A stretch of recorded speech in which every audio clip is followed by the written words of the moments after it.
Looks like we're live. Looks like we made it. Yes, today I have started my first day of my low cortisol tea in the morning. I have my low cortisol tea at night too. That's a different type. And What's cortisol? cortisol is one of the things that you get in your bloodstream when you get triggered. So it causes inflammation. It has you feeling anxious. It's a kind of one of the things that happens with your adrenals, and it's not good for you unless you're being chased by a dinosaur. And You have a lot so of cortisol in your system? I believe I do. I think we all do. If you believe the TikTok ads I see, TikTok. The source that's taken over from Britannica, Encyclopedia Britannica. I can't reach my supplement table or I'd show you all of the things I'm taking. Oh my gosh. How many supplements are you taking every day? Goodness gracious. Well, if we don't count my blood pressure medication. No, let's count everything. You're going to need a double dose after this. 4 or 5. Well, that's not bad. I was expecting like 20. Yeah. That's not bad. My favorite is the oregano oil, man. That's good stuff. Yeah, you can feel it go into your system and not really. You smoke a big bowl in the morning. Yeah, a big bowl of oregano. Jesus. I think I did do that once back in the 70s. Someone sold us a bag and we weren't for sure, and it was awful. Yeah, I think every child of the 70s have smoked oregano at one point in their life. I think it's a badge of honor just to be able to say back in the 70s. Oh my God. Is it a badge of honor? It is for me. Or is it Bob Weir can't say it anymore. Ooh, Tashi. Love you, Bob. Oh. Yeah. It reminds me of Marty Feldman from Young Frankenstein. 6 months dead, 6 weeks dead, freshly dead. He said some really cool things about death. I don't know if you've read much or seen much about what he said. I just saw what John Mayer wrote in honor of his passing, and I thought that was a really cool. That I think summed up everything I believe.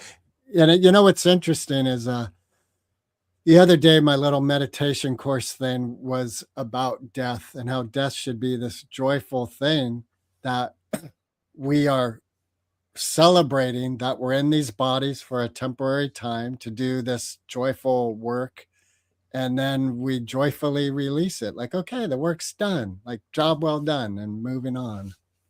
That's kind of somewhat reflective of what Bob had said that I've heard and seen on video and stuff like that, which is he also said it's the start of the adventure.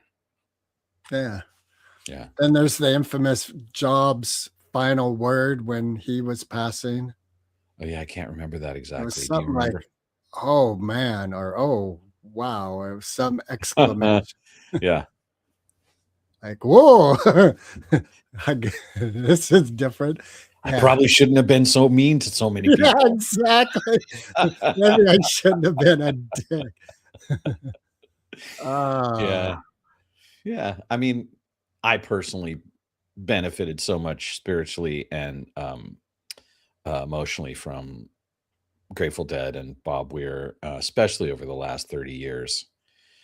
Since Jerry died, he really just kept it going, and that was so enriching, and I'm so grateful. And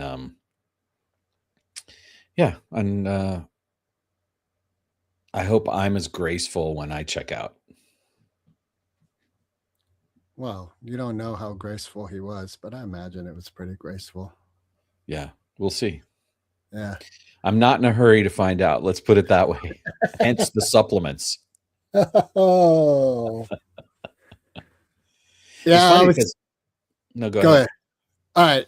No. But I was talking because there's this element of one of my friends was saying how they saw in the news reporter saying the last Grateful Dead member, has just passed, and thinking of like, well, what about Mickey Hart and Bill Kreutzmann? Like, Kreutzmann, yeah, yeah, yeah. well, what the hell? And then we started talking about the Who and the Stones and these entities that have continued on sort of long after the core elements of the members, Pink Floyd, even to a degree. But, you and I have spoken about how even just with Moped Outlaws, there's an element that you and I create together that's beyond what we would create ourselves. And to have an entity of a whole that's made up of like 5 parts, and then that entity being represented by 2 of those parts, I don't know, it's an interesting. Well, I think mentioning Moped Outlaws in the same name as the Who and the Grateful Dead's a bit hyperbolic. No, it isn't, it isn't. but We are the nonetheless, road crew. I get your point. I'll just say this. I think in terms of Grateful Dead, they were one of the first to lose a main member with Ron McKiernan, aka Pigpen, Right. being gone, and so it became a tradition for them to have people die. And Or as a leave, result, yeah. of their persevering, the music evolved and changed, and now there's this massive legacy of music that all these other bands. It's like it's kind of like mushrooms. If you start out with one, and then there's these spores that go out, and now there's hundreds of thousands, and that's literally true. There's thousands of Grateful Dead cover bands now. Right. And I think that's a good thing. At least for me, I enjoy the music, and I've incorporated elements of it into my own playing.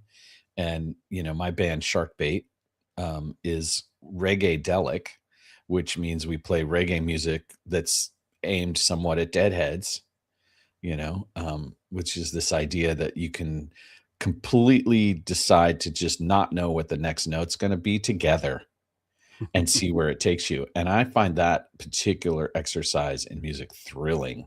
Like, I love doing that. And it can be very tedious for people listening.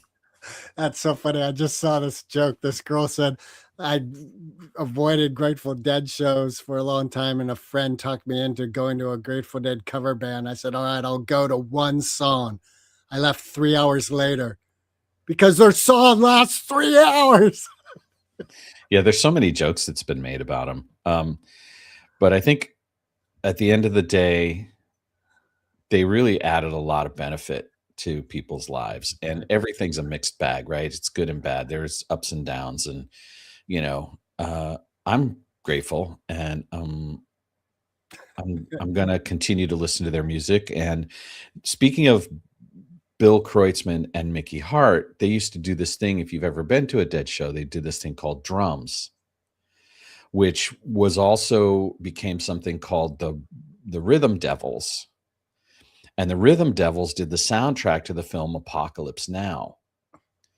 And I always loved that section of the concerts. It became drums and then space. And what that meant was all of the musical instruments besides drums would leave the stage, and the drummers would do this crazy rhythmic thing, right? And then bit by bit, instrumentalists would trickle back in and do things that weren't songs. They were like, or stuff. Yeah, that's right. And now with Mickey and Billy, the last remaining alive members of the Grateful Dead, except for Tom Constantine, the keyboardist, who, long life to you, Tom. I know you're battling cancer right now. If you hear this, we love you. But I think it'd be great for there to be, and I always wanted this. Like, first time I saw Drum Space, I was like, dude, they should do a whole show of this. And most of the Deadheads I talked to about it were lukewarm to that idea. Some are like, well, when Drums in Space come, that's when I know it's time to go get the beer, or get in the beer line, or go take a pee. And I did not relate to it at that level at all. So I'm kind of quietly hoping that Kreutzmann and Mickey Hart will put Rhythm Devils together, and at the very least go do a thing at the Sphere, like for an hour a show, or an hour and a half show, or if they can do small venue tours, like go to the Warfield or someplace like that, and have it be this immersive psychedelic experience where they invite different instrumentalists to come in and contribute to a rhythmic sort of thing. And for those of you who can hear me, I highly recommend you go get the Mickey Hart album, Ramu, Ramu. It is next level. I think it came out in 21 or 22. And he has these amazing instruments that he's built. One of which is very famous. It's the beam. And the beam is this long, giant steel beam, which is strung with these huge cables that are basically piano cables that are the super low notes on the piano. But it's also rumored that there are also some thick steel cables that were never on a piano. And he tunes them to a monochord and then puts them through all these special effects and puts like a slide device. It's like a cylindrical metal tube. And it's like, it does all this really great stuff that I can only barely approximate with my crazy mouth music. But the beam's on the Apocalypse Now soundtrack, and it's part of drums in most of their Drums in Space events. And he invented a whole thing of music. And then Ramu is he took hundreds of thousands of samples of different pieces and he put them into this computer bank, and then he assigned them the little pads, those little glowing pads you see DJs using. Well, he got them like hooked up to a sequencer and the beam, and so he can go like and have a gong like bong, or you can have like or like it's incredible what he can do with his Ramu setup. So I would pay, at least $100 to go see Mickey, and even if Bill didn't come, I'd go see a Rhythm Devils show that included a big Ramu section in it. And, that's how Deadheads are. We're like, hey, whatever's still alive and available for us to be part of and play with, we're down. And so I'm looking forward to the next iteration, whether that includes Bill and Mickey or not. And I've been known to dabble in a Grateful Dead tune myself every now and again.